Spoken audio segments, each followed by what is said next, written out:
Online class आप सबको आवाज आ रही है? एको नहीं है? Alright, thank you.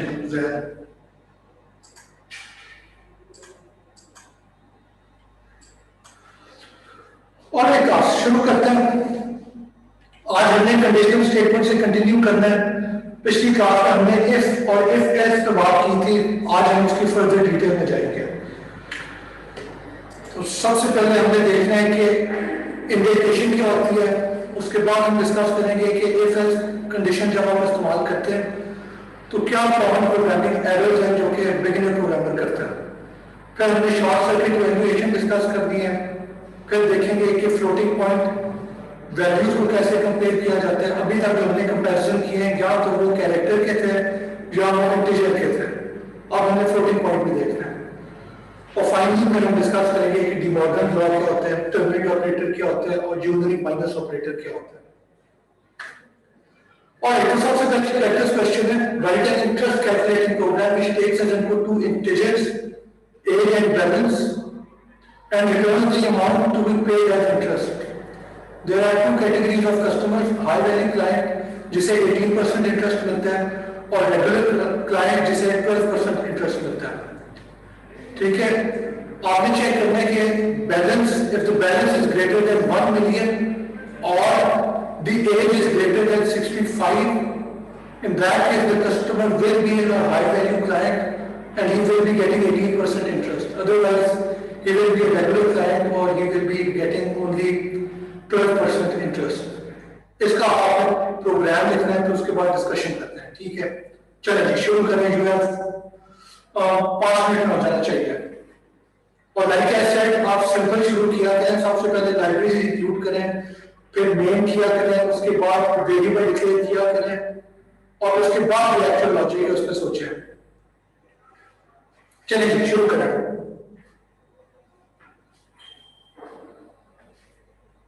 और कोई सवाल है तो आप कर सकते हैं।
और क्लास किसी का हो गया तो रेज हैंड वाले ऑप्शन क्लिक करते हैं।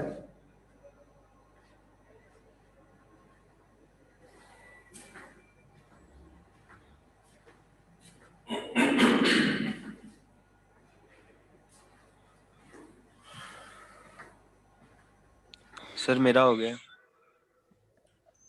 ये कौन बोल रहे हैं? कौन? शारिक? Yes sir. वेट।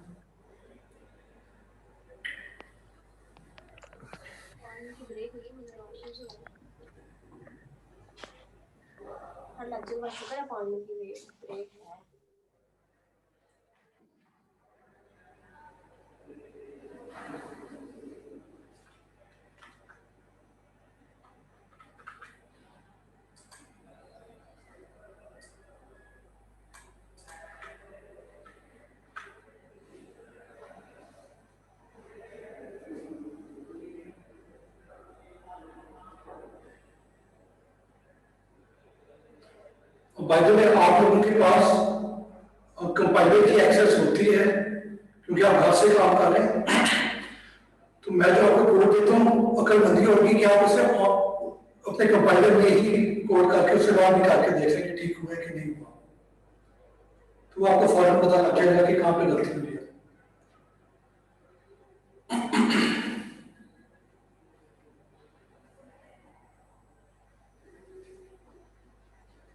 बाकी किसी और का हो गया? किसी को लगता है कि हो गया, बेशक गलत ही हो, अपना हाथ खड़ा कर देता।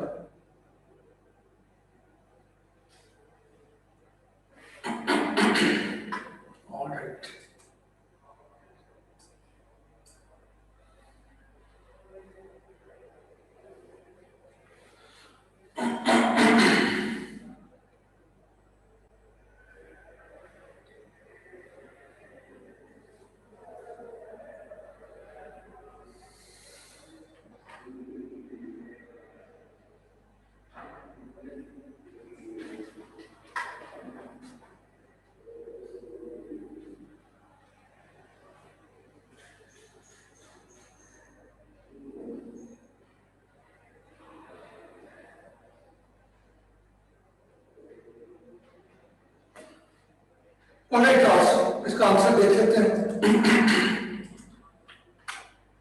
ठीक है, जो लाइब्रेरीज इंक्लूड करनी थी वो मैंने भी इग्नोर कर दी है क्योंकि जगह कम थी, और वो आप कर लेना।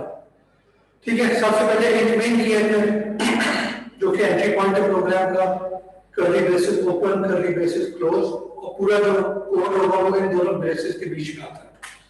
ठीक है, सबसे पहली लाइन है CM please enter the age followed by balance. ठीक है, ये बेसिकली आप यूजर को कह दें कि आपने एज एंटर करनी है और उसके बाद बैलेंस एंटर करना है। ठीक है, फिर आप एक डबल वेरिएबल डिक्लेयर करते हैं बैलेंस, और एक इंटीजर वेरिएबल डिक्लेयर करते हैं एज। ठीक है,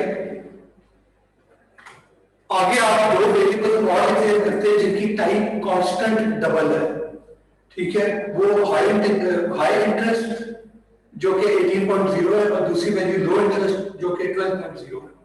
ठीक है, इसे हमने कांस्टेंट क्यों किया है? कोई जवाब देगा अपने आप को अनम्यूट करके? सर क्योंकि उसकी वैल्यू चेंज नहीं करनी बार बार प्रोग्राम में। ठीक है, पर कांस्टेंट से फायदा क्या होता है? एक कांस्टेंट वैल्यू स्टोर हो जाती है वेरिएबल।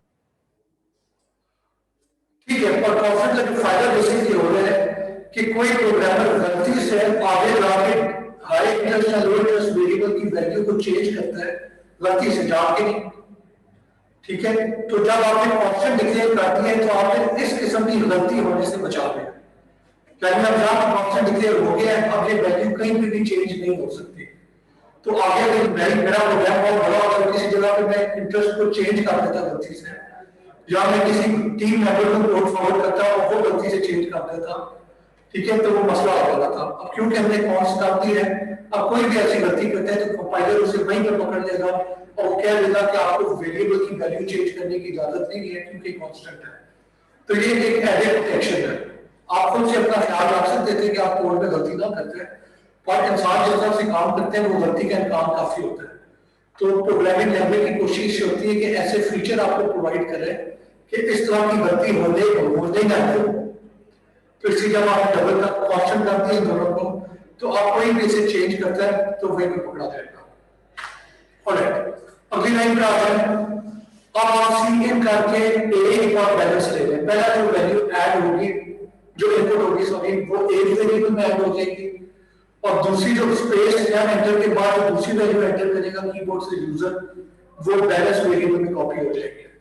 और ये ऑर्डर मैटर करता है।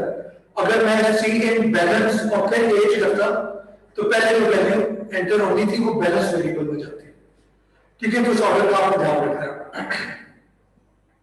और एक और बात आपको ध्यान रखते हैं कि ये जो हमने एज और बैलेंस वेरिएबल में वैल्यू रीड की है, ये करने से पहले आपको वेरिएबल डिक्लेयर करना लाजमी है। यानी ये सी इन वाला काम जो है, ये काम अगर मैं वेरिएबल डिक्लेरेशन से पहले कर देता तो कंपाइलर एरर दे देगा, क्योंकि उसे पता ही नहीं होता कि एज और बैलेंस चीजें क्या है। ठीक है, खैर, तो यहां पे आपने इनपुट दे दिया। अगली लाइन पे क्या हो रहा है, ये आप बेसिक आपका जो लॉजिक थी पूरी कोड की वो यहाँ पे आती है कि आपने चेक करना है कि अगर तो एज 65 से ज्यादा है या अकाउंट में बैलेंस जो है 1 मिलियन से ज्यादा है, तो इन दैट केस आपका जो क्लाइंट है वो हाई वैल्यू क्लाइंट है। ठीक है, तो यहाँ पर देख रहे हैं कि if age is greater than 65, सबसे पहले चेक होगा कि एज 65 से ज्यादा है कि नहीं। अगर है तो ये ट्रू हो जाएगा, वरना फॉल्स होगा। उसके बाद चेक करेगा कि बैलेंस वेरिएबल में जो वैल्यू पड़ी हुई है वो 1 मिलियन से ज्यादा है कि नहीं है। अगर है तो ये ट्रू होगा, वरना फॉल्स होगा। और इन दोनों में से कोई एक भी ट्रू हो जाता है तो उसका मतलब है कि वो हाई वैल्यू क्लाइंट है। और उसके बाद क्या होगा, आप इंटरेस्ट को आउटपुट कर देंगे। और इंटरेस्ट क्या होगा, जो इंटरेस्ट परसेंटेज है डिवाइडेड बाय 100 मल्टीप्लाई बाय जो भी आपके बैलेंस पे पड़ा हुआ है। तो ये जो अमाउंट है ये बेसिकली आपके बैलेंस पे जो इंटरेस्ट कैलकुलेट हुआ है वो वैल्यू होगी। ठीक है, और अगर एज जो है 65 से ज्यादा नहीं थी और बैलेंस भी 1 मिलियन से ज्यादा नहीं था, इन दोनों में से कोई भी कंडीशन ट्रू नहीं थी, तो in that case else execute होगा। और एल्स के अंदर आप बेसिकली डिस्प्ले कर देंगे लो interest divided by 100 multiply by जो भी बैलेंस में पड़ा हुआ है। ठीक है, तो ये बेसिकली आपका पूरा प्रोग्राम था। अगर मैं यहां पे और की बजाय 2% डाल देता, ठीक है, तो फिर क्या होता, वॉलंटियर्स और की बजाय एंड होता तो फिर क्या कंडीशन बनती थी? हाँ जी शारिक, अब्दुल जब्बार, अब्दुल रहीम। सर वो दोनों को एक साथ ट्रीट करता है। एक साथ का क्या मतलब, उर्दू तो आप समझाते कि एंड करने से क्या होता था, कब ये कंडीशन ट्रू होती?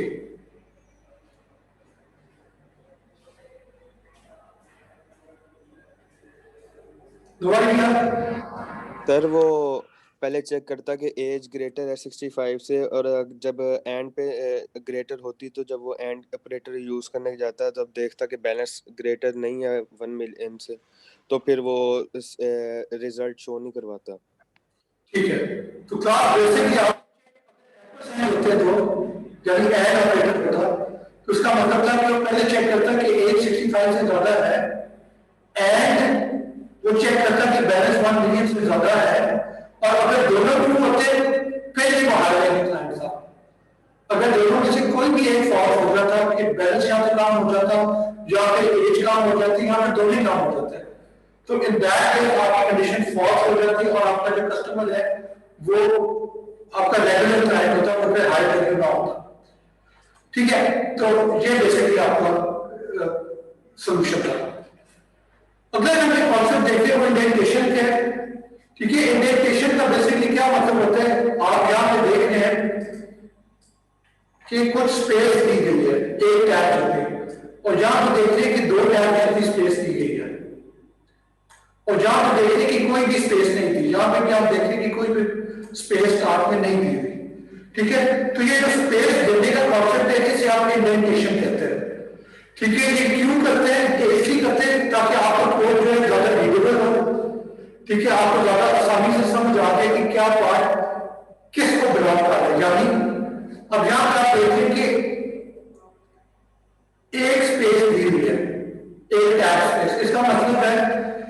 ये जो पूरा कोड है ये इस मेन का हिस्सा है, ठीक है। इसलिए हमने ये सारे को मेन से एक स्पेस आगे रखा है, ठीक है। आगे आगे यहां पे हम देखेंगे दो टैब स्पेसेस है। दो टैब स्पेसेस का क्या मतलब है कि ये जो कोड है ये इंट मेन का जो हिस्सा है, तो उसके अलावा उस इंट मेन में जो इफ ब्लॉक था ये उस इफ ब्लॉक का हिस्सा है, इसलिए इफ से भी एक स्पेस आगे से रखा है, ठीक है। तो यहां पे था तो उसके आगे जो कोड था वो उससे एक टैब आगे लिखा जाता, ठीक है। तो ये बेसिकली आप समझ लें कि आप समझिए कि डिफरेंट लेवल है। पहला लेवल होता है जो आपका फंक्शन का स्टार्ट है यानी इंट मेन, उससे पहले और उसकी क्लोजिंग ब्रेस के पहले आप, ठीक है, और उस इंट मेन के अंदर जो कोड है, ठीक है, तो सारे पास आगे इंजेक्ट कर देते हैं और उसके अंदर कुछ फर्दर ब्लॉक आ गया यानी इस ब्लॉक है या एस ब्लॉक है, तो फिर इफ कंडीशन तो एक स्पेस आगे ही होगी, उस इफ की बॉडी जो है उसे फिर आप फर्दर इंजेक्ट कर देते हैं। तो इस कोड को देखते ही आपको नजर आ जाता है कि ये लाइन जो है ये इफ ब्लॉक का हिस्सा है, ये लाइन एस का हिस्सा है और ये पूरा जो है ये इंट मेन का हिस्सा है, ठीक है। तो ये बेसिकली प्रोग्राम को बहुत इजी टू रीड करने के लिए होता है, रीडेबल बनाने के लिए, ताकि गलती की गुंजाइश ना हो, जो भी कोड पढ़े उसे फौरन नजर आ जाए, ठीक है। ये कंपल्सरी है कि लेकिन सी प्लस प्लस में कंपल्सरी नहीं है, यानी मैं इस पेज को हटा दूं, इस पेज को हटा दूं, ये पेज डिलीट कर दूं, ये दो स्पेसेस मैंने डिलीट कर दूं, तो आपका प्रोग्राम फिर भी रन करेगा पर आपको नजर नहीं आएगा कि हो क्या है। यानी मैं एग्जांपल देता हूं,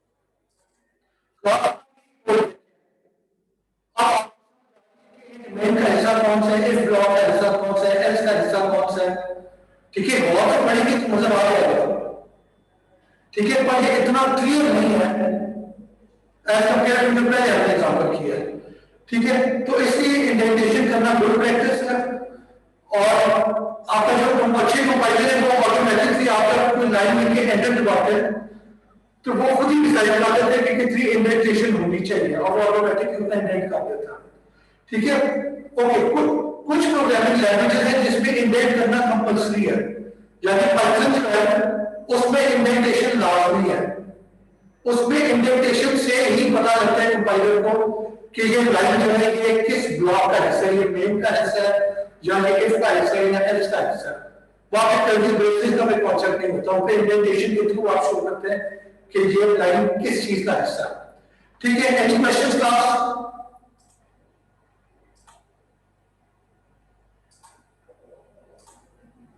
एनी क्वेश्चंस? आपको स्क्रीन नजर आ क्लास स्क्रीन नजर आ रही है? Yes sir. Alright, yes sir. अब कुछ कॉमन प्रोग्रामिंग एरर्स की बात करते हैं, ठीक है। तो सबसे पहला लेट्स सपोज आप एक प्रोग्राम लिख रहे हैं, ठीक है। वो प्रोग्राम क्या करते हैं, यूजर से एक इनपुट लेते हैं और अगर उस इनपुट की वैल्यू 1, 2 या 3 है तो वो स्क्रीन के ऊपर ओके लिख देगा बस, ठीक है। तो उसका क्या है, सबसे पहले आपने इंट मेन लिखा, फिर आपने वेरिएबल डिक्लेयर किया x, फिर आपने सी इन किया, ये गलती हो गई है,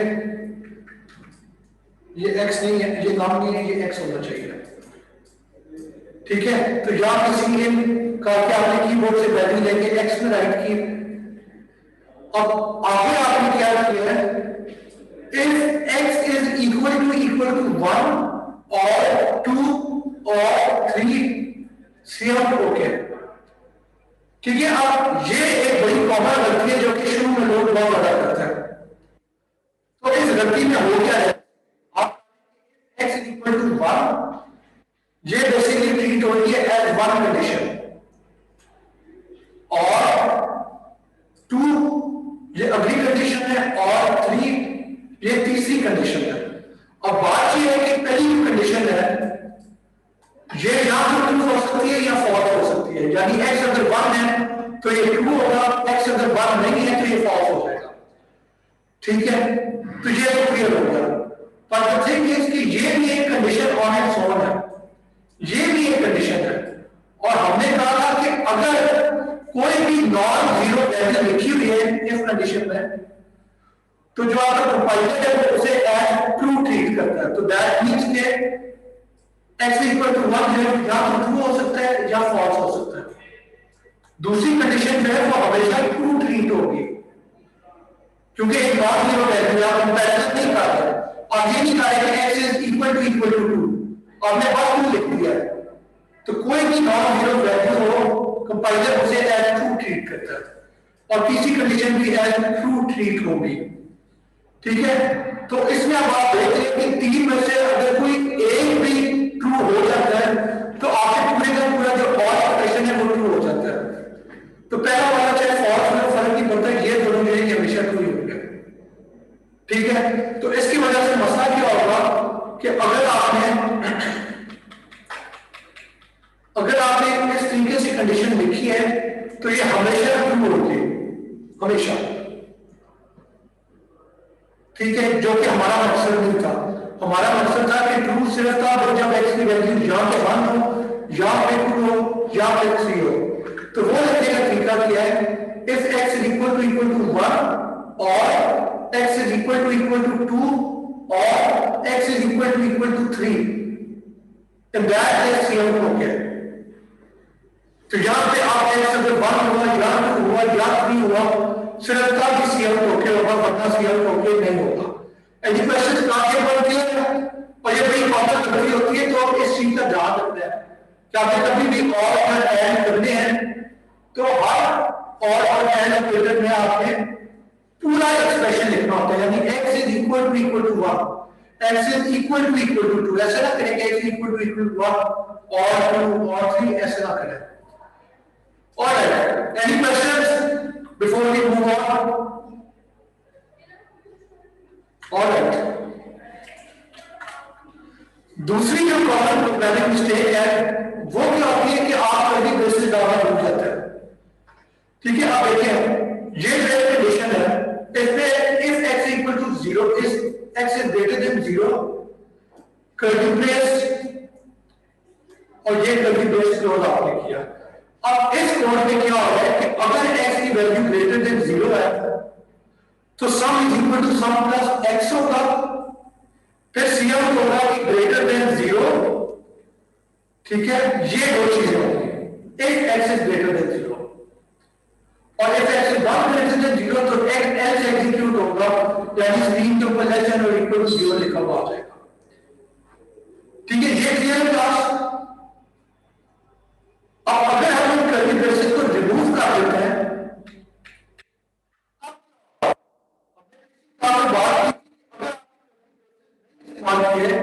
तो दैट मींस कि कंपाइलर जो है अगली लाइन को इसका हिस्सा समझेगा and that's it. Curly braces नहीं है तो फिर कंपाइलर सिर्फ ये समझते हैं कि अगली लाइन जो है वो इस इफ का हिस्सा है, बाकी लाइनें इफ का हिस्सा नहीं है। तो अब मसला क्या होगा? अब मसला ये होगा कि कंपाइलर ट्रीट करेगा कि अगर x ग्रेटर देन 0 है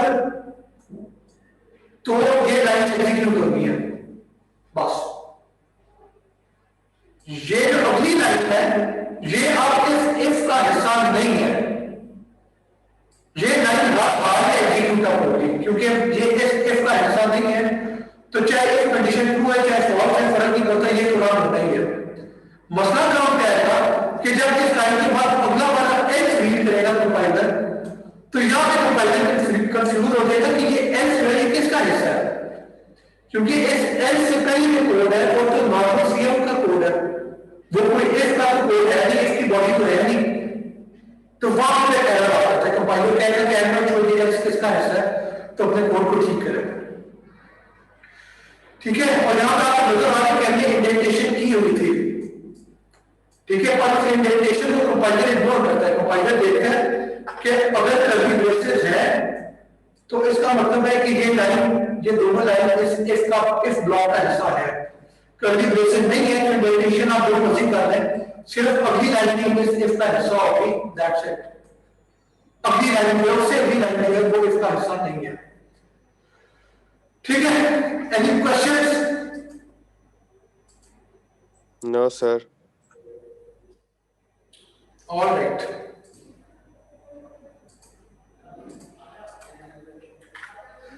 ठीक है। यहां पे बहुत आपको देखने कि आप यहां पर भी आपने कर्ली ब्रेसेस इसके आगे नहीं डाले हुए, तो क्यों नहीं कर्ली ब्रेसेस नहीं डाले हैं, तो इसलिए कंपाइलर बेसिकली क्या ट्रीट कर रहे हैं कि पहली लाइन एक इफ ब्लॉक है, ठीक है, कंडीशन है, उससे अगली लाइन जो है जे ऊपर वाले इफ अगले इफ ब्लॉक है उसका हिस्सा है,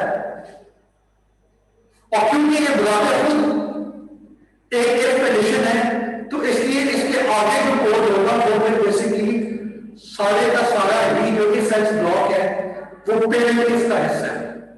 ठीक है, यानी इस कोड में क्या है कि if load status is equal to S, तो इन दैट केस ये पूरा इफ सेल्स जो है एग्जीक्यूट होगा, यानी वो चेक करेगा कि टेम्प ग्रेटर देन 0 है कि नहीं।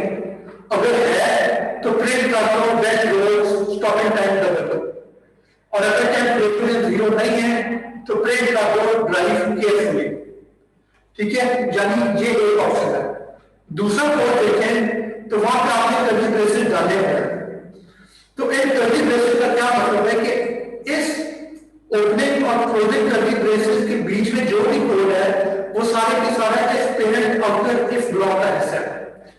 तो यानी इस कोड में क्या होगा कि पहले चेक करेगा float status is equal to S, if it is तो क्या करेगा, वो चेक करेगा कि टेम्प ग्रेटर देन 0 है कि नहीं। अगर टेम्प ग्रेटर देन 0 है तो प्रिंट कर देगा दैट रोज है स्टॉपिंग टाइम डबल। बस इस वाले इफ का जो छोटा इफ अंदर वाला इफ है इसका कोई एल्स नहीं है। ये जो एल्स है इन दिस केस ये आपके आउटर इफ का एल्स है, क्योंकि ये कर्ली ब्रेसेस क्लोज के बाद आया है। और यहां पर लिखा हुआ प्रिंट ड्राइव केयरफुली, यानी अगर रोड स्टेटस एस है तो ये कोड रन होगा, अगर रोड स्टेटस एस नहीं है तो फिर स्क्रीन पे लिखा हुआ आ जाएगा ड्राइव केयरफुली। ठीक है, क्लास ये पॉइंट बताने का मेंशन करने का मकसद क्या था कि ये एक बड़ी कॉमन मिस्टेक होती है कि लोगों को समझ नहीं आती कि ये कोड जो है किस ब्लॉक का हिस्सा है। तो एक अगर मंजिल होगी कि आप जब प्रोग्रामिंग करेंगे तो आप हर बार का कर्ली ब्रेसेस इस्तेमाल करें। बेशक आपके एक ब्लॉक में एक ही लाइन है या 2 लाइन है या 10 लाइन है या 1000 लाइन है, जितनी भी लाइन है आप एक रूल बना लें कि इफ कंडीशन के बाद आपने ओपनिंग और क्लोजिंग कर्ली ब्रेसेस डालना है। सिमिलरली एल्स कंडीशन की एल्स के बाद भी आपने या एल्स इफ के बाद भी आपने ओपनिंग और क्लोजिंग कर्ली ब्रेसेस डालने हैं, ताकि कोई कंफ्यूजन की गुंजाइश आपको ना रहे, या आप इस लॉ को अपना कोड फॉरवर्ड करते हैं तो उसे भी कोई कंफ्यूजन ना हो कि यहाँ पे हो क्या रहा है। कर्ली ब्रेसेस देख के फौरन क्लियर हो जाता है कि क्या हो रहा है। ठीक है, तो ये गुड प्रैक्टिस है, आप कर लेना। हाँ जी, हमारा सर इन दोनों में से कौन सा मोर एक्यूरेट है?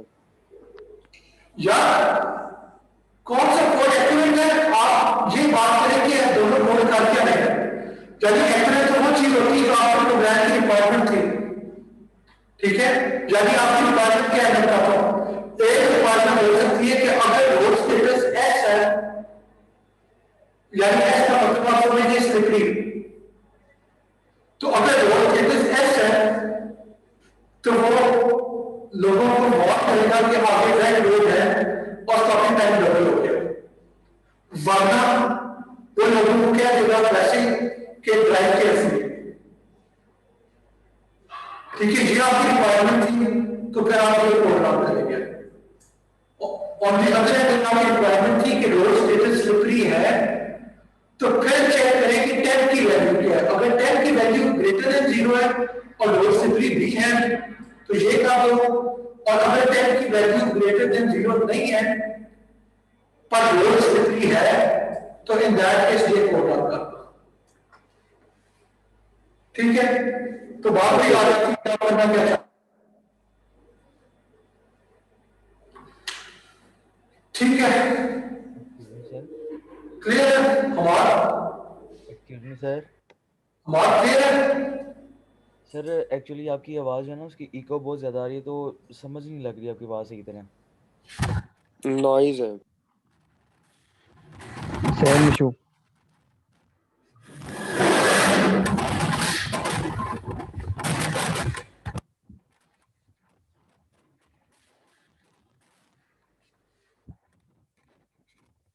ठीक है, मैंने बिल्कुल ये सामने बात क्लियर हो जाएगी होपफुली। ठीक है, आप ये चीज आप देखें ना, अभी उसके कोई फर्दर सवाल है तो पूछने में आगे चलते हैं। All right then, moving on.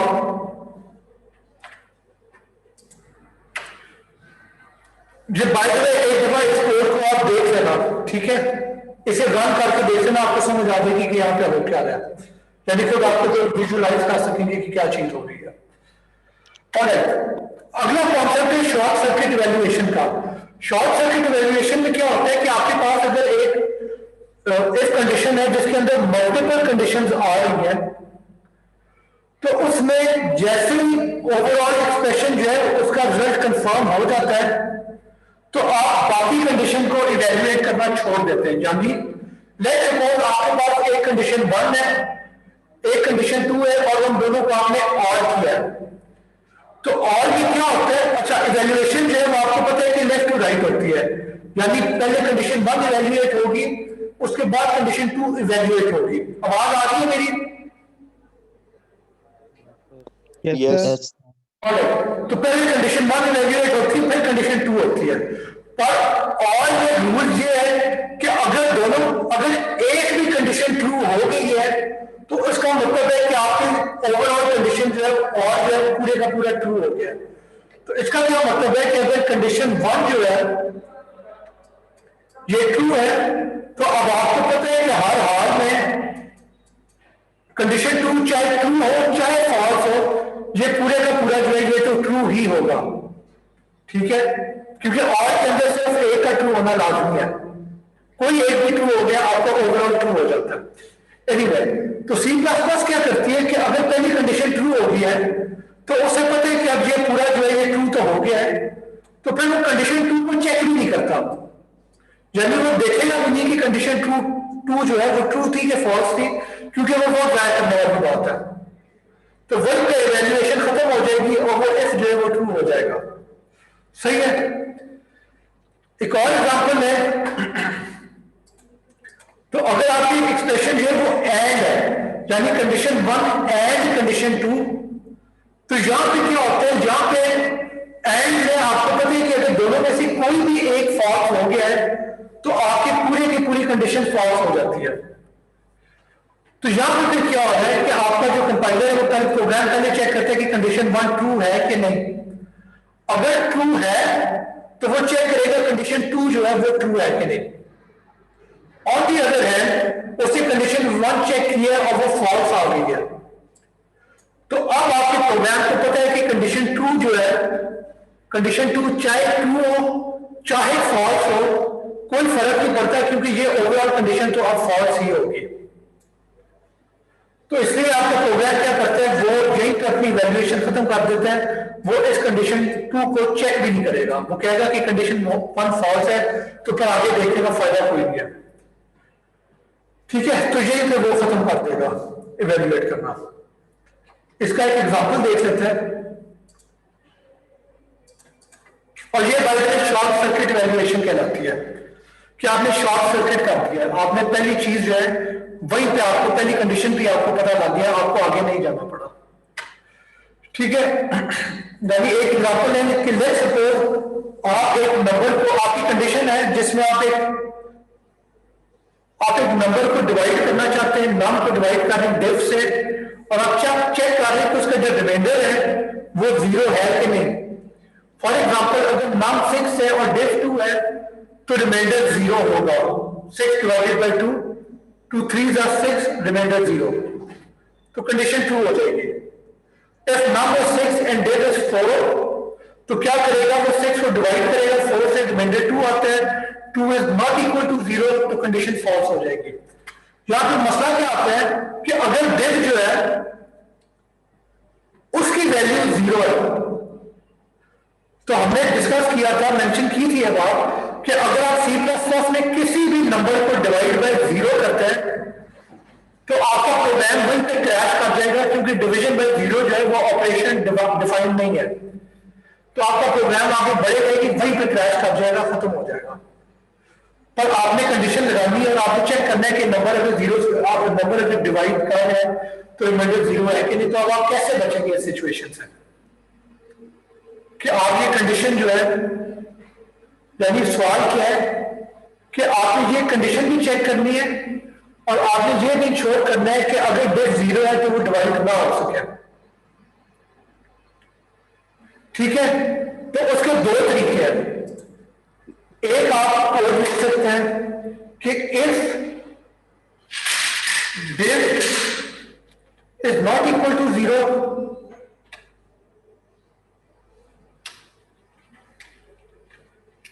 तो फिर वो क्या करेगा, इफ नम परसेंटेज डिफ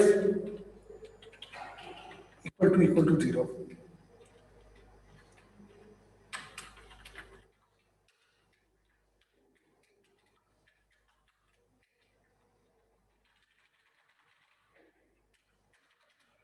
ठीक है क्लास, यानी एक तरीका है कि आप पहले चेक कर दें कि डिफ जो है उसकी वैल्यू 0 तो नहीं है।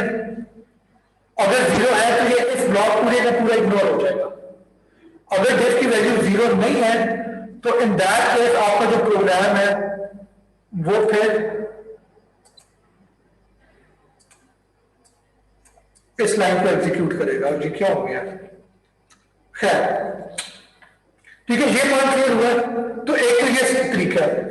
अब इस चीज को ज्यादा सिंपल करने का क्या तरीका है कि आप ये कर लें, आप इस तरीके से कंडीशन बना दें, if diff is not equal to 0 and num percentage diff is equal to 0, या तो आप क्या होगा, यानी एक ही इफ कंडीशन है, पहले आपका प्रोग्राम इवैल्यूएट करेगा कि डिफ की वैल्यू 0 है कि नहीं। अगर है तो शॉर्ट सर्किट होगा, यानी ये कंडीशन फॉल्स हो जाएगी, और फॉल्स हो जाएगी तो फिर ये वाली कंडीशन इवैल्यूएट होगी भी नहीं। ठीक है, और आपका क्योंकि ये फिर नहीं रहा इवैल्यूएट हो रहा तो आपका डिवाइड बाय 0 नहीं होगा, क्योंकि डिवाइड बाय 0 नहीं हो रहा तो आपका प्रोग्राम क्रैश नहीं करेगा। और अगर डिफ की वैल्यू जो है वो 0 नहीं थी, नॉन 0 है, तो दैट केस ये कंडीशन ट्रू हो जाएगी। फिर आपका प्रोग्राम टेस्ट करेगा कि ये कंडीशन ट्रू है कि नहीं है। पर यहां पे अब आपको कोई खौफ नहीं है, क्योंकि आपको ऑलरेडी पता है कि डिफ जो है वो नॉन 0 वैल्यू है, तो इससे डिवाइड बाय 0 का तो चांस खत्म हो गया। ठीक है, अब आप लोगों से सवाल है कि अगर मैं इस एम्परसैंड की बजाय और करता तो फिर प्रोग्राम क्रैश करने का चांस है कि नहीं? है सर। क्या होगा जी, कौन बोला, शारिक कौन बोला? नहीं है सर, क्योंकि वो पहले ही ट्रू आ गया। जब पहली स्टेटमेंट ट्रू है तो मतलब टोटल स्टेटमेंट ट्रू होगी। मेरा सवाल ये, यहाँ पे क्रैश करने का इम्कान है कि नहीं? कोई ऐसा सिनेरियो है जिसमें प्रोग्राम क्रैश कर जाए? हाँ जी, सर किसी सूरत भी नहीं है, क्योंकि पहली जब कंडीशन ट्रू होगी तो फिर पूरी स्टेटमेंट ट्रू होगी। और अगर पहले की जब कंडीशन फॉल्स होगी फिर हो सकता है क्लैश करे सर। ठीक है, दूसरी कंडीशन फॉल्स होगी फिर होगी। नहीं देखें क्लास, ये मैं डिफरेंशिएट कर रहा हूं इधर कि अगर आपने एंड किया है और लेट्स सपोज डिफ की वैल्यू जीरो है, ठीक है, क्योंकि सर तब भी क्रैश करेगा वरना क्रैश नहीं करेगा। लेट्स सपोज डिफ जीरो है। अब क्या होगा इस कंडीशन में, डिफ की value not equal to zero है, फॉल्स, डिफ की वैल्यू जीरो है, ये कंडीशन फॉल्स हो गई। Yes sir. अब क्योंकि ये कंडीशन फॉल्स हो गई है तो अब आगे वाला कोड रन ही नहीं होगा, क्योंकि एंड में आपको पता है कि कोई भी एक कंडीशन फॉल्स होगी तो ओवरऑल फॉल्स ही होता है, तो फिर प्रोग्राम दूसरी वाली कंडीशन को इवैल्यूएट करता ही नहीं, इग्नोर कर देता है। ठीक है, ये एक सिनेरियो है। मैंने अब अगला सवाल आपसे किया था कि अगर ये एंड की बजाय और आ जाता है, ठीक है, अब क्या होगा, this is equal to zero, तो ये कंडीशन फॉल्स हो गई, ठीक है। पर और में हमें पता है कि दोनों में से कोई भी एक ट्रू हो कंडीशन तो ओवरऑल आपका रिजल्ट ट्रू हो जाता है, तो इसलिए कंपाइलर को दूसरी कंडीशन चेक करनी पड़ेगी। कंपाइलर ये नहीं कह सकता कि पहली कंडीशन सॉरी प्रोग्राम ये नहीं कह सकता कि पहली कंडीशन फॉल्स है तो आपका पूरे फॉल्स हो जाएगा, नहीं, आप देखिएगा कि दूसरी कंडीशन क्या है, ट्रू है तो ओवरऑल ट्रू होगा, फॉल्स है तो फिर ओवरऑल आप कह सकते हैं कि फॉल्स होगा। अब मसला क्या है कि डिफ जीरो है, जब आप ये रन करेंगे तो नम को डिवाइड बाय जीरो करेगा और यहां पे आपका पूरा प्रोग्राम फिर क्रैश कर जाता है। ठीक है, तो याद रखें शॉर्ट सर्किट इवैल्यूएशन का मतलब, शॉर्ट सर्किट इवैल्यूएशन का मतलब ये है कि आप लेफ्ट हैंड साइड से शुरू कर रहे हैं इवैल्यूएट करना कंडीशंस को, और जैसे ही कोई ऐसा रिजल्ट आता है जिसके बाद कंफर्म हो जाता है कि अब अगली कंडीशन चेक करने का फायदा कोई नहीं है, क्योंकि इस एक रिजल्ट की वजह से हमें पता लग गया कि ओवरऑल कंडीशंस जितनी भी हैं उनका रिजल्ट क्या होगा, तो फिर वो शॉर्ट सर्किट होते हैं कि आप वहां पर रुक जाते हैं, आगे नहीं जाते हैं।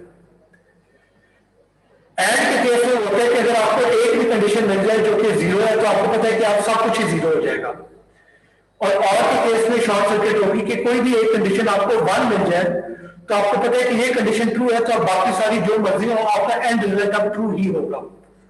ठीक है, तो क्या ये शॉर्ट सर्किट वैल्यूएशन होती है,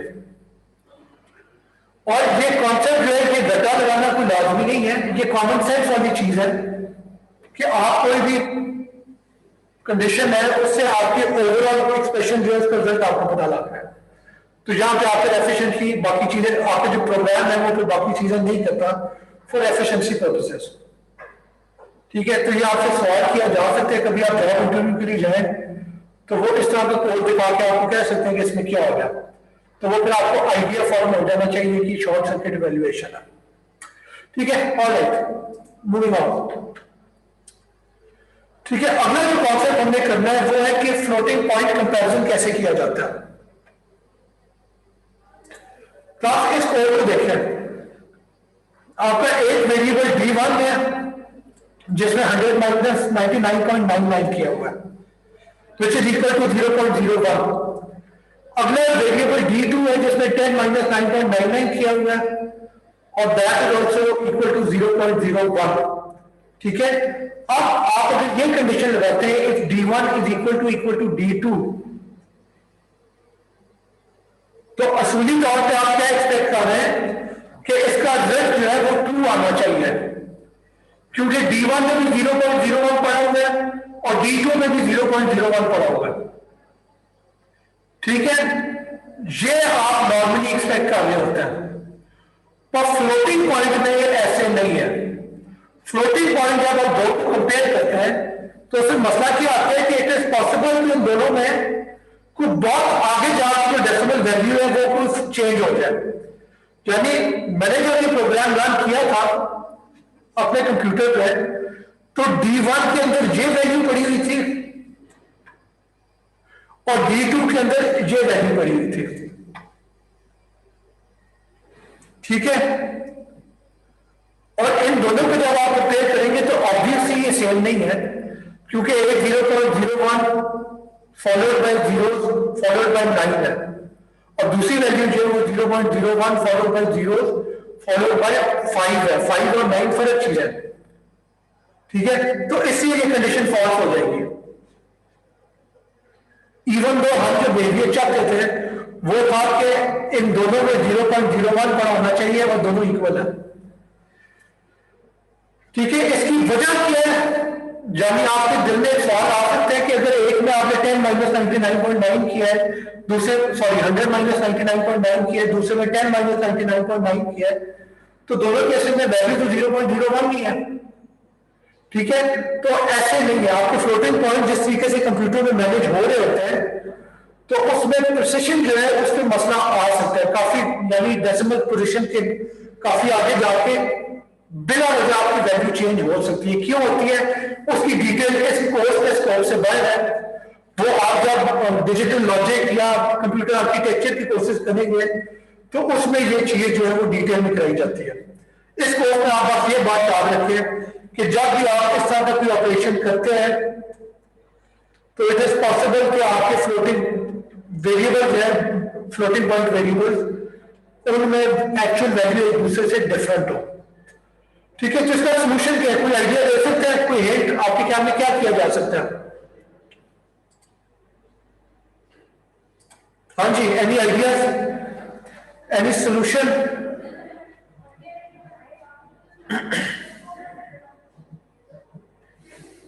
क्या हो क्लास, क्या कर सकते हैं? एनीवे, तो क्लास इसका सोल्यूशन ये है कि आपने अगर दो वैल्यूज को कंपेयर करना है, डबल वेरिएबल्स को, कि वो इक्वल है कि नहीं, तो आप ऐसे भी कंपेयर करते हैं कि if d1 is equal to d2, आप कंपेयर करते हैं कि d1 और d2 को अगर माइनस कर रहे हैं तो उनमें डिफरेंस कितना है। अगर डिफरेंस ज्यादा है तो इसका मतलब है कि वो दो वेरिएबल फर्क है, पर अगर डिफरेंस है तो बहुत ही कम है, तो फिर आप कह सकते हैं कि वो इतना कम है कि आप उसे इक्वल ही ट्रीट कर लो। यानी इस लाइन में क्या होगा, आप चेक करें कि इस d1 माइनस d2 की जो वैल्यू है, यानी d1 और d2 में जो फर्क है वो माइनस 0.0000000001, कोई इतना फर्क है या इससे ज्यादा फर्क है। और दूसरा चेक लगा रहे हैं कि इन दोनों वैल्यूज में जो फर्क है वो 0.0000000001, इससे कम फर्क है। ठीक है, तो बेसिकली अगर डिफरेंस जो है वो माइनस 0.0 से लेके प्लस 0.000 इस रेंज में अगर लाया करता है तो आप कह सकते हैं कि आज ये डिफरेंस इतना ज्यादा कम है, इतना माइन्यूट है कि वी कैन सेफली अज्यूम कि d1 एंड d2 सेम है। ठीक है, तो इन दैट केस क्या होगा, ये कंडीशन ट्रू हो जाएगी और आपका ये वाला कोड रन होगा, विच इज कि आप स्क्रीन पे लिख देंगे कि d1 और d2 इक्वल है। और अगर डिफरेंस इससे ज्यादा है या इससे कम है, सॉरी डिफरेंस इससे ज्यादा है, तो फिर आप चेक कर सकते हैं कि d1 d2 से ज्यादा है तो डिस्प्ले कर दो कि d1 बड़ा है, और d1 d2 से कम है तो डिस्प्ले कर दो कि d1 कम है। ठीक है क्लास, ये पॉइंट क्लियर हुए? यानी मैं इस डिस्कशन को समराइज अगर करूं तो बात यह है कि अगर आपने दो इंटीजर्स को कंपेयर करना है तो आप सिंपली ये कह देते हैं कि जो भी वेरिएबल है, let's suppose d1 d2 integers है, तो आप एग्जैक्ट कंपैरिजन करते हैं कि if d1 is equal to d2, तो दो वैल्यूज अगर दोनों इक्वल हैं, दो इंटीजर हैं, तो वो इक्वल ही होंगे या नहीं होंगे। तो अगर वो इक्वल है तो कंडीशन ट्रू हो जाएगी, वरना फॉल्स होगी। पर अगर आप इंटीजर की बजाय डबल वेरिएबल को कंपेयर कर रहे हैं तो वहां का मसला ये है कि आपने 0.01 अपनी तरफ से स्टोर किया था, पर इट इज पॉसिबल कि आपकी जो हार्डवेयर थी उसने उस वेरिएबल के अंदर 0.0100000005 स्टोर कर दिया होगा। तो अब अगर आप उसे 0.01 ट्रीट करना चाहेंगे तो शायद अनप्रिडिक्टेबल बिहेवियर आपके प्रोग्राम का हो जाए। तो इसके जो डबल वेरिएबल होते हैं, फ्लोटिंग पॉइंट वेरिएबल होते हैं, उन्हें कंपेयर करने के लिए आप क्या करते हैं, आप उन्हें डायरेक्ट कंपेयर नहीं करते इक्वल टू के लिए, आप देखते हैं कि उनमें डिफरेंस कितना है। तो बहुत ही कम है तो यू कैन अज्यूम कि दोनों इक्वल है। ठीक है क्लास, तो ये एक रूल याद रखना, और ये भी एक पेट क्वेश्चन होता है, लोग आपसे पूछ सकते हैं कि दो फ्लोटिंग पॉइंट वेरिएबल्स को आप कैसे कंपेयर करेंगे। Any questions class?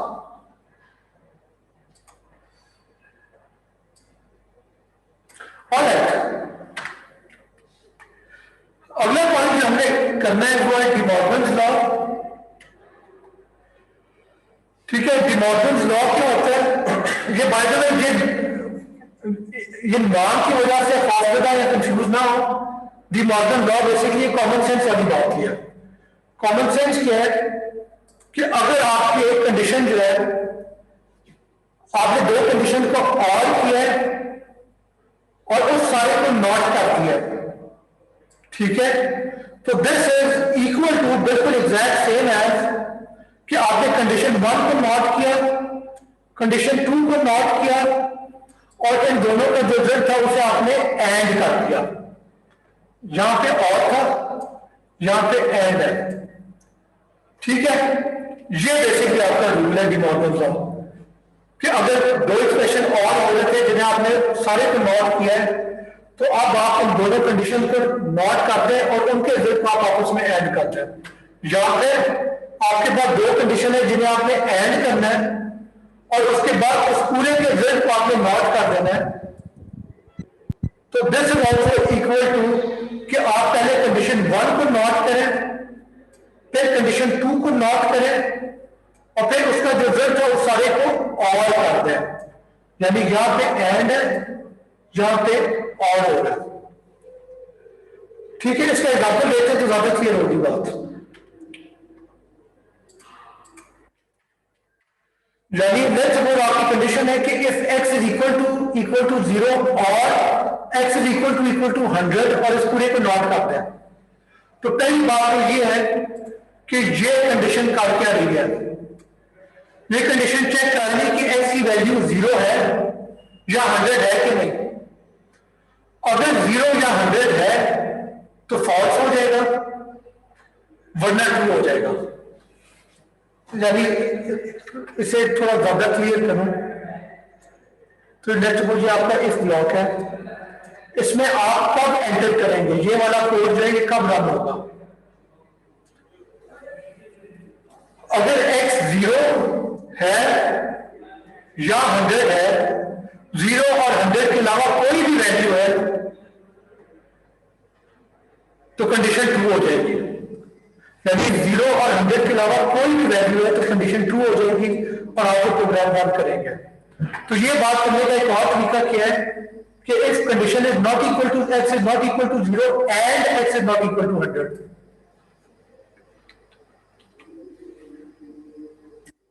ठीक है। और जो डिमॉर्गन लॉ हमने लगाया वो सिंपल है, उसमें कोई कंफ्यूजन नहीं है कि आपने पहले एक कंडीशन को नॉट करना है, यानी x इज इक्वल टू 0 है तो इसका ऑपोजिट क्या होता है, x is not equal to 0। x is equal to 100 है, इसका ऑपोजिट क्या होता है, x is not equal to 100। और जो और होगा था उसका ऑपोजिट है एंड, ठीक है। तो ये एक एग्जांपल हो गया। अगला एग्जांपल क्या है, if x is equal to 0 and x is equal to 100 और इस पूरे को आपने नोट कर दिया, तो डिमॉर्गन लॉ अप्लाई करेंगे तो सिंपली क्या होगा कि x, पहले इस चीज को आप उल्टा कर दें opposite, which is x is not equal to 0, फिर इस कंडीशन को उल्टा कर दें which is x is not equal to 100 और फिर ये जो एंड था इसे आप और कर दें।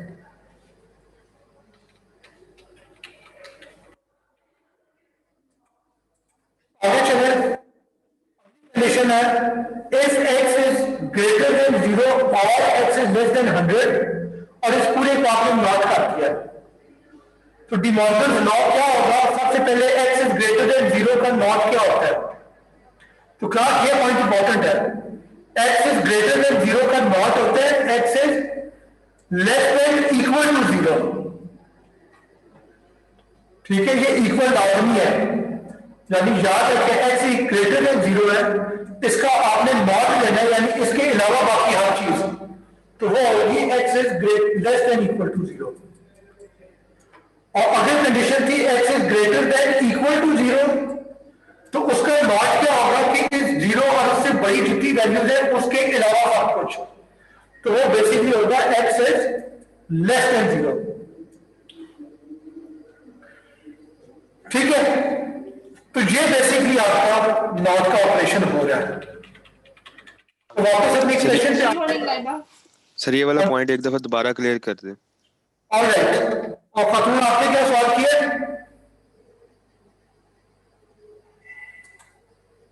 ये कौन बोली थी? ओके ठीक है यार, मैं ये कह रहा हूं कि x इज ग्रेटर देन 0, यानी अगर एक लाइन बनाए, लेट्स सपोज ये 0 है, ये माइनस इंफिनिटी है और ये पॉजिटिव इंफिनिटी है, तो x इज ग्रेटर देन 0 कौन सी वाले वैल्यूज है?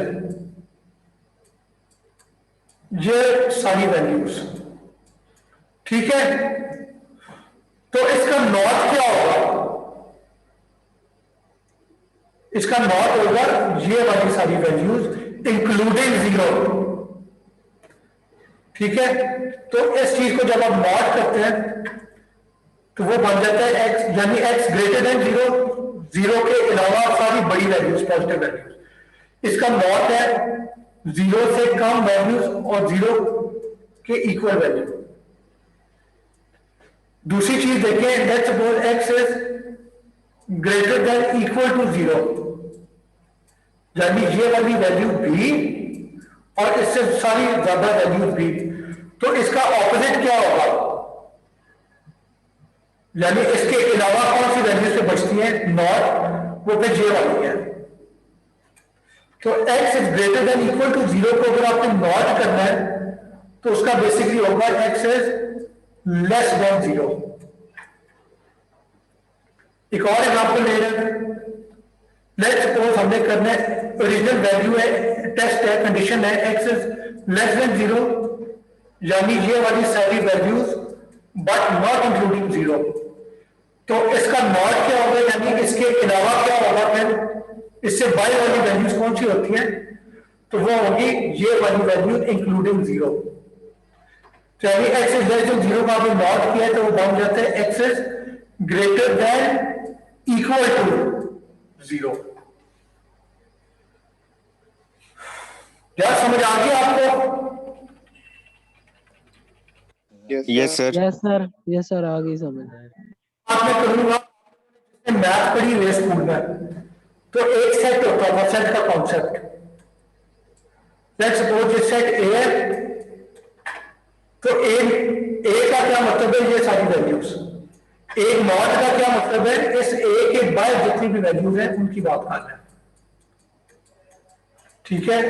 उसके ए के अंदर नहीं, उसके बाहर वाली वैल्यू सारी, ठीक है। तो सेट टर्म में भी आप बात कर सकते हैं, आपको ज्यादा क्लियर हो जाएगा अगर आपने पहले सेट्स पढ़े हुए। Anyway, moving on. तो जब x इज ग्रेटर देन 0 को आपने नॉट किया तो x is less than equal to 0 बन गया, और x इज लेस देन 100 को नॉट किया तो x is greater than equal to 100 बन गया। और ये और ऑपरेटर जो था, इससे जब नॉट किया तो ये एंड में कन्वर्ट हो गया। तो क्लास ये सिंपली आपका डी मॉर्गन्स लॉ है। आखिरी एग्जांपल देख लें। तो आखिरी एग्जांपल क्या है कि अगर x is greater than 0 and x is less then 100 और इस पूरे को आपने नॉट करना है, तो this is the same as x is less than equal to 0, x is less than equal to 100, और इन दोनों को आपने और कर दिया एंड की बजाय। और बाय द वे ये नॉट नजर कहां से आ रहा है कि नॉट हुआ है? ये नॉट हमने यहाँ पे एक्सक्लेमेशन मार्क डाले थे, इन केस आपको नजर नहीं आया। और यहां पे आप देख सकते हैं कि यहां पे कोई एक्सक्लेमेशन मार्क इस जगह पे नहीं है, क्योंकि वो नॉट ऑपरेटर हमने अप्लाई कर दिया हुआ है, ठीक है। हाँ जी क्लास,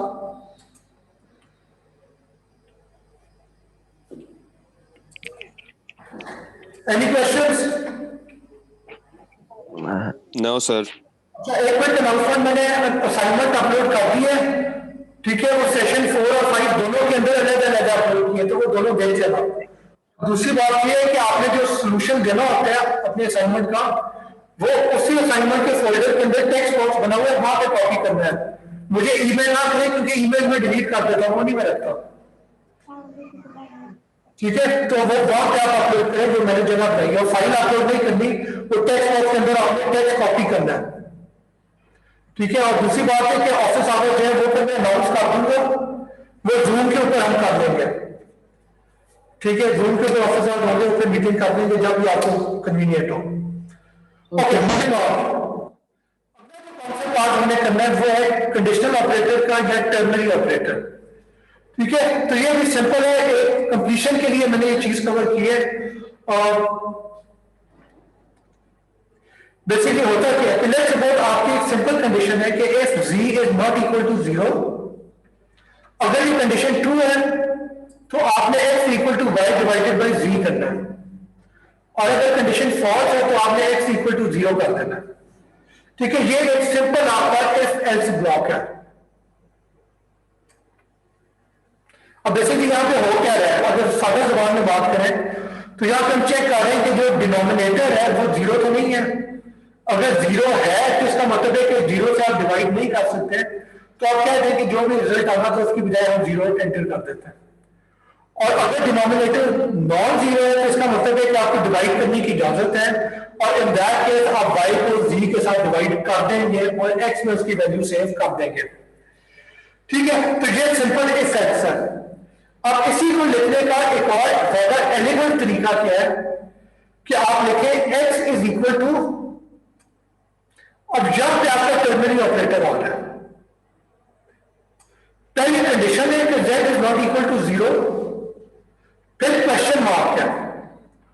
अब इसका क्या मतलब है कि अगर z की वैल्यू 0 नहीं है तो ये ट्रू हो जाएगा, और क्वेश्चन मार्क के फौरन बाद वाले जो भी लिखा हुआ है स्टेटमेंट वो एग्जीक्यूट हो जाएगी, which is y divided by z। और अगर z की वैल्यू 0 है तो फिर क्या होगा, ये कंडीशन फॉल्स हो जाएगी, तो फिर क्वेश्चन मार्क के बाद जो एक्सप्रेशन है वो छोड़ दें, उसके बाद जो कोलन है उसके बाद जो एक्सप्रेशन है वो आप इस्तेमाल कर लेंगे।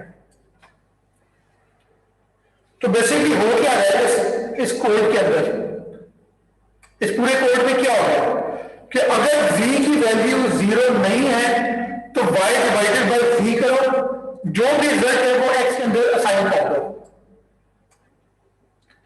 और अगर z की वैल्यू 0 है तो कंडीशन फॉल्स हो जाएगी, तो फिर कोलन के बाद जो वैल्यू है वो x को असाइन कर दो, ठीक है क्लास। तो ये आपने असाइनमेंट कर दिया। इस पूरे को आप टर्नरी ऑपरेटर कहते हैं। टर्नरी का क्या मतलब है कि एक ऐसा ऑपरेटर जिसके अंदर 3 ऑपरेंड हो, यानी बाइनरी ऑपरेटर वो होता है जिसमें 2 ऑपरेंड है, a plus b, a divided by b, a multiply by b, a minus b। ये बाइनरी ऑपरेटर है, इसमें सिर्फ 2 ऑपरेंड होते हैं, a और b। टर्नरी में 3 है, यानी ऑपरेटर जो है वो क्वेश्चन मार्क कोलन कहलाता है,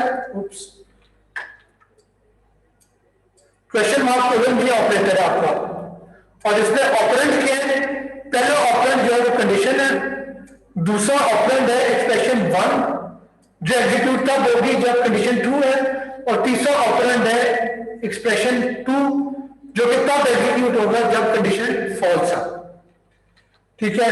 और ये आपने बस याद रखना है, condition question mark expression 1 semicolon sorry colon expression 2। Sir एक दफा रिपीट कर दें ये। ऑलराइट, इस कंडीशन की तो समझ आ गई ना आप सबको कि इस क्या होता है, ये तो हम कर चुके हैं। Yes sir. ठीक है, अब इस चीज को एक एलिगेंट यानी 4 लाइनें आपको इस्तेमाल होती हैं, आपका जो भी प्रोग्रामर होगा वो 4 लाइनें पढ़ेगा यहाँ पे, ठीक है। तो वो 4 लाइनें पढ़ना जो है ऑब्वियसली वो आगे लग जाती है, तो उससे अगर एक ही लाइन में आप लिखना चाहते हैं तो आप कैसे लिख सकते हैं, आप लिखें, आप बेसिकली करना क्या चाह रहे हैं, आप दोनों कंडीशन में x को कोई वैल्यू साइन करना चाह रहे हैं, वो क्या वैल्यू है वो फर्क होगी और वो डिपेंड करते हैं कंडीशन ट्रू है कि फॉल्स है। तो आप सिंपली क्या करेंगे, आप लिखें x is equal to condition, condition क्या है, z is not equal to 0, ये आपकी कंडीशन है। अब अगर ये कंडीशन ट्रू हो गई है, यानी जी वाकई ट्रू है, सॉरी जी जो है वो वाकई जीरो के इक्वल नहीं है, तो फिर क्या एग्जीक्यूट करना है? क्वेश्चन मार्क के बाद वाली चीज which is Y divided by G. यहां पर अब क्या होगा कि अगर जी की वैल्यू नॉन जीरो है तो आप वाई और जी को डिवाइड कर दें, और फिर ये पूरा जो भी ऑपरेटर है ये क्या रिटर्न करेगा? वाई और जी के, या एक minute, let suppose Y is equal to 10 और G is equal to 5। Condition false हो गई, 10 डिवाइडेड बाय 5 होगा, रिजल्ट क्या आता है? 2। तो ये पूरा जो ऑपरेटर है, टर्नरी ऑपरेटर, ये 2 रिटर्न करेगा, और ये 2 कहां पे जाएगा? एक्स में, एक्स में चला जाएगा। ठीक है, ऑलराइट। अब लेट्स सपोज कि जी वाई की वैल्यू जो है वो 0 है, सॉरी जी की वैल्यू जो है वो 0 है। अब क्या होगा? z is not equal to 0, नहीं, z इक्वल है तो फॉल्स हो गया। अब फॉल्स हुआ तो क्वेश्चन मार्क के बाद वाली जो भी एक्सप्रेशन थी वो इग्नोर हो जाएगी। उसके बाद एक कोलन है, कोलन के बाद वाली एक्सप्रेशन जो है वो रन होगी, और कोलन के बाद, एक मिनट, कोलन के बाद क्या है? 0। तो दैट मीन कि आपका ये जो पूरा ऑपरेटर है ये 0 रिटर्न करेगा, और ये 0 कहां पे जाएगा? एक्स में। हाँ जी, कॉलन की समझ नहीं आई कि अगर हम कॉलन लगाएंगे तो ये जो उसके बाद वाली वैल्यू है वो एक्स में क्यों जाएगी? यार ऑपरेटर है आपका, ये मैंने वहां पे डिसाइड नहीं करना, ये जैसे प्रोग्रामिंग लैंग्वेज बनाई है उसने डिसाइड करना है। ठीक है, यानी अब मुझे एक चीज बताएं, 10 + 5 है, ये क्या रिटर्न करता है? बताएं। 15 करता है। ये ऑपरेटर जो है 15 रिटर्न कर रहा है।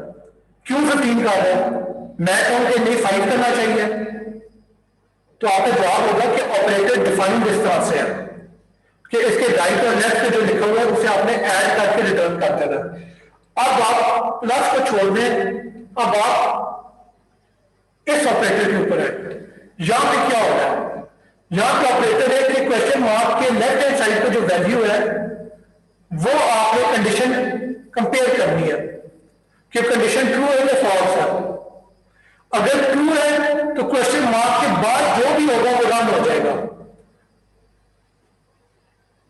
ठीक है, और अगर कंडीशन फॉल्स है तो क्वेश्चन मार्क के बाद जो भी चीज है, उस जो भी एक्सप्रेशन है उसके बाद एक कोलन होगा, उस कोलन के बाद जो एक्सप्रेशन है वो आपने रन करना है। तो वो क्या है? 0 है, तो वो 0 जो है वो एक्स में सेव हो जाएगा। Okay sir. सेव क्यों हो रहा है? क्योंकि आपका ये पूरा ऑपरेटर है, क्वेश्चन मार्क कोलन ऑपरेटर। तो ये क्या वैल्यू रिटर्न कर रहा है? यहां तो वाई यहां पे 0 रिटर्न कर रहा है। अगर कंडीशन ट्रू थी पहली वाली तो वाई ओवर जी रिटर्न करेगा, अगर कंडीशन फॉल्स थी तो 0 रिटर्न करेगा। ठीक है क्लास, इसका हम आगे भी एक और एग्जांपल देखेंगे।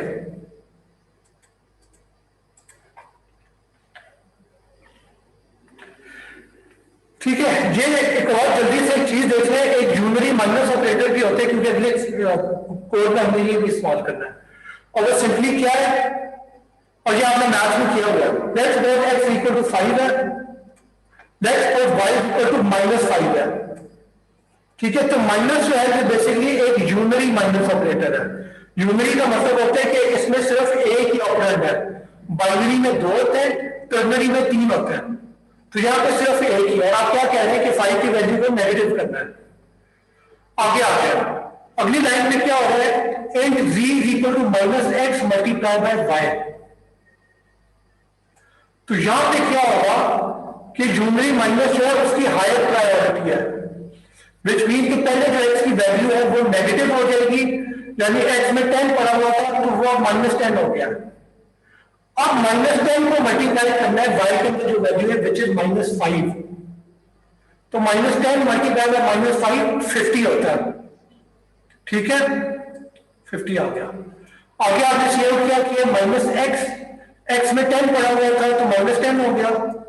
फिर आपने सेव किया y में क्या पड़ा हुआ है, -5 पड़ा हुआ है तो -5 लिखा हुआ आ गया, और z के अंदर क्या पड़ा हुआ है 50, तो वो 50 पड़ा हुआ आ गया, ठीक है। तो कहने का मतलब है कि माइनस ऑपरेटर जो है वो a माइनस बी तो हमने किया हुआ था, अब आपको पता होना चाहिए कि -a भी आप कर सकते हैं, और जहां पे वो as a unary operator treat हो रहा है, सिर्फ एक ऑपरेंड को वो नेगेटिव कर रहा है।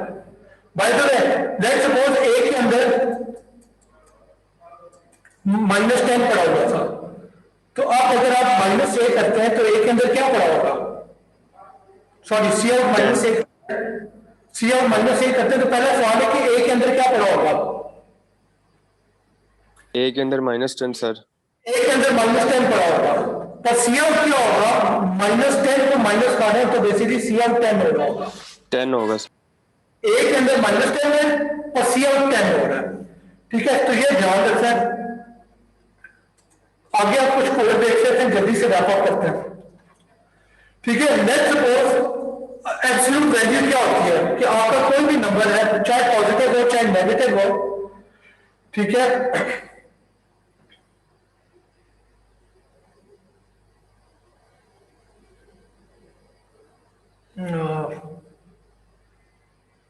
खैर ठीक है। आई थिंक ये टेक्स्ट में थोड़ा सा, ठीक है, टेक्स्ट में छोड़ दें आप, ठीक है। एब्सोल्यूट क्या होता है कि 19 का लेट्स सपोज एक नंबर है, उसका आपने एब्सोल्यूट लिया तो 19 होगा, और -19 है तो उसका आपने एब्सोल्यूट लिया तो वो भी 19 होगा।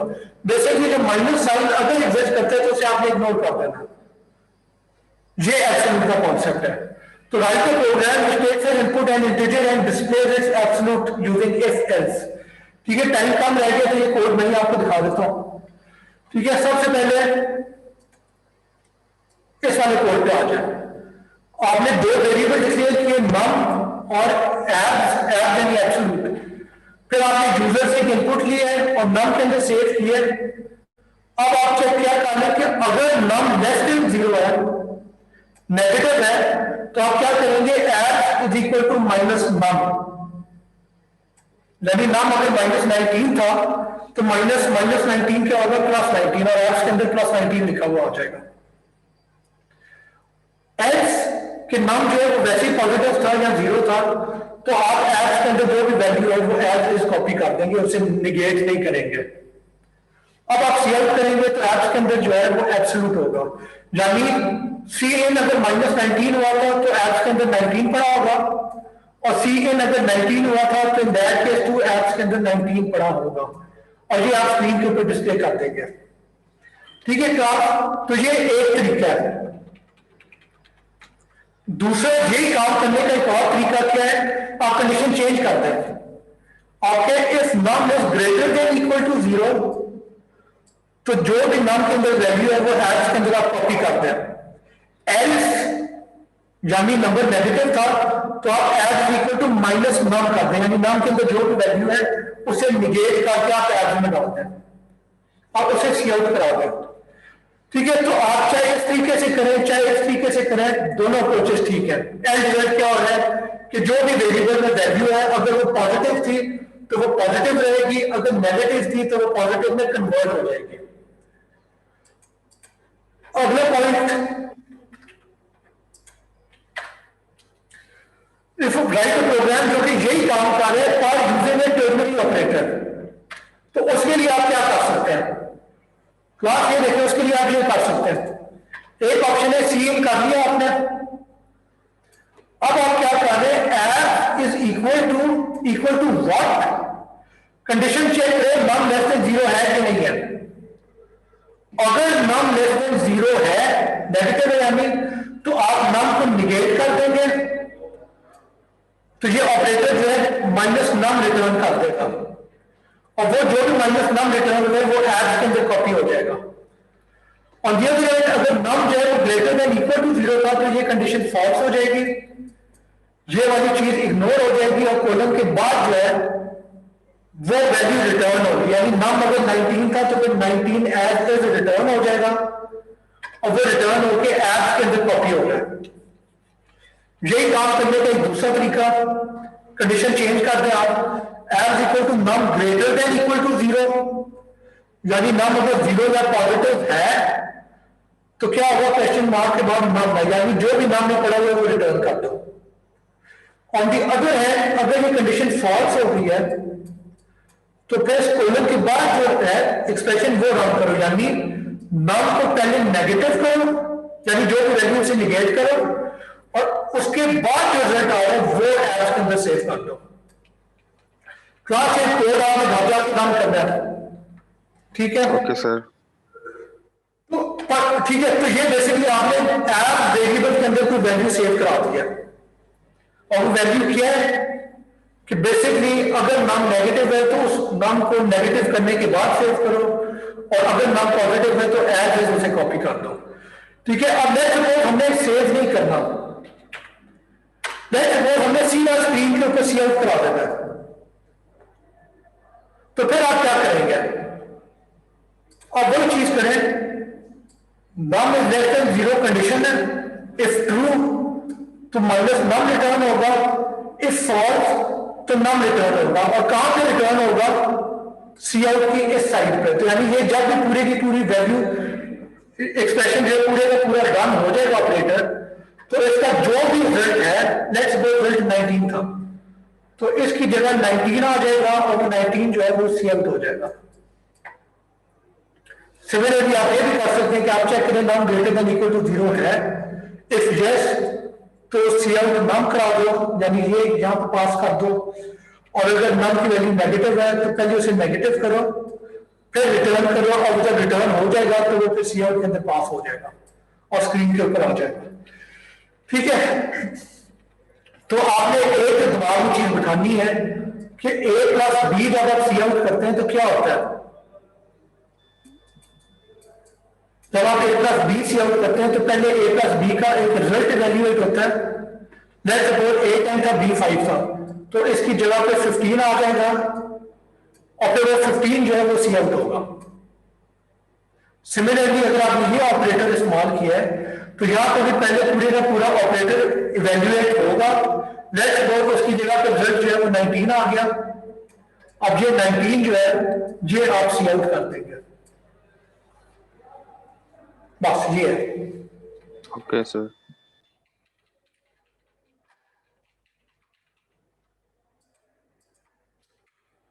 Any questions, class?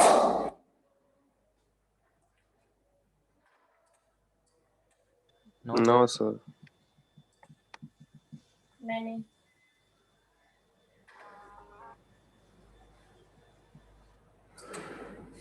ठीक है, all right, class. Thank you. Take care of this.